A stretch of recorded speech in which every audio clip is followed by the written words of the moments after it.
প্রিয় দর্শকবৃন্দ, আপনাদের প্রিয় চ্যানেলে আরও একটা নতুন গল্প নিয়ে চলে এসেছি। আশা করি আজকের গল্পটি আপনাদের খুবই ভালো লাগবে। প্রচুর মানুষের ভালোবাসা পাচ্ছি আমরা। তবে হ্যাঁ, গল্পটি শুধু শুনলে হবে না, চ্যানেলটিকে সাবস্ক্রাইব করতেও হবে নাকি, কারণ আরও নতুন নতুন ভয়ানক গল্প নিয়ে আসবো আমরা। তবে আর দেরি কেন, এখনই সাবস্ক্রাইব করে নিন আর পাশে থাকা বেল আইকনটিকে অন করে দেবেন, কেমন? আজ থেকে প্রায় 2 বছর আগে ঘটে যাওয়া এক সত্য ঘটনাটি ঘটেছিল আমার কাকার সঙ্গে। হঠাৎ আমি দোকানটা বন্ধ করতে যাব, ঠিক এমন সময় আমার কাছে একটা ফোন আসে। দেখলাম আমার বন্ধু মলয় ফোন করেছে। ফোনটা হাতে ধরতেই আমি একটা খবর পেলাম। খবরটা অনেক খারাপ। শুনলাম মলয়ের মামা মারা গিয়েছে। মলয় আমাকে বলল তার সঙ্গে তার মামার বাড়িতে যেতে। অনেক রাত হয়েছে, আমি যাব না বললাম, কিন্তু মলয় আমাকে এত জোর করলো, আমি আর শেষে রাজি না হয়ে থাকতে পারলাম না। দোকানটা বন্ধ করে তারপর আমি মলয়ের বাড়িতে যাই। কিছুক্ষণের মধ্যে মলয়ের বাড়িতে আমি পৌঁছে যাই। তারপর কিছুক্ষণের মধ্যে মলয়ের মামার বাড়িতে আমরা চলে যাই। পৌঁছে শুনতে পেলাম তার মামাকে নিয়ে শ্মশানে চলে গেছে। শ্মশানটা মলয়ের মামার বাড়ি থেকে আধা ঘন্টা মতো সময় লাগে। ওদিকে রাস্তা খুবই খারাপ। আমি আর মলয় দুজনে হেঁটে হেঁটে যেতে লাগলাম একটা টর্চ আলো সঙ্গে নিয়ে। দেখলাম রাস্তা পুরো ফাঁকা, চারিদিক অন্ধকার, আশেপাশে পুরো নিঃশব্দ। আমরা দুজন হেঁটে চলেছি। হঠাৎ কিছুটা যাওয়ার পর কেন জানি না মনে হলো আমাদের পিছু পিছু কেউ একজন হেঁটে আসছে।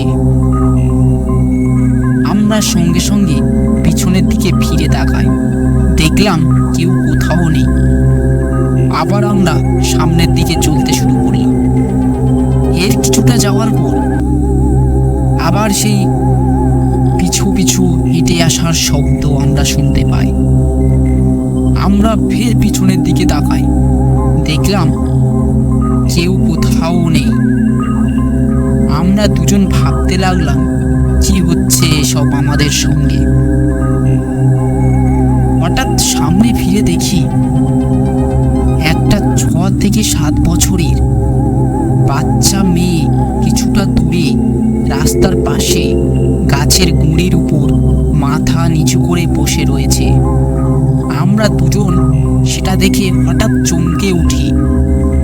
আমাদের মনে প্রশ্ন জাগতে থাকে, এত রাতে মেয়েটা কে, আর বাড়ির লোক এত রাতে ছেড়ে রেখেছে কেন?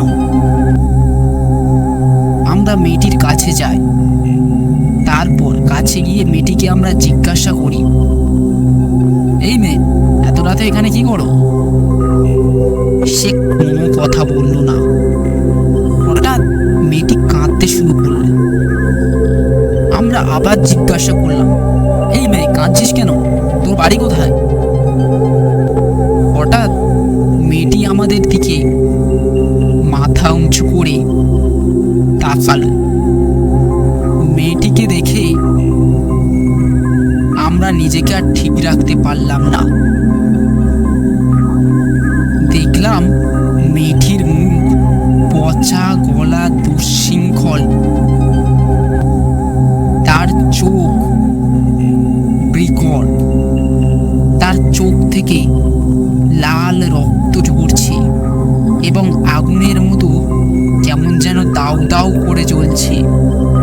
মেয়েটির মুখ দেখার পর আমরা ভয়ে শিউরে উঠি।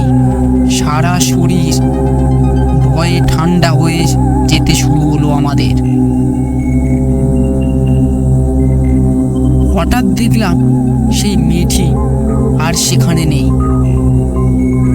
কোথায় যেন হাওয়ার মতো মিলিয়ে গেল। আমার সারা শরীর হিমের মতো ঠান্ডা হয়ে আসছে। আমাদের যেন চলবার শক্তি নেই।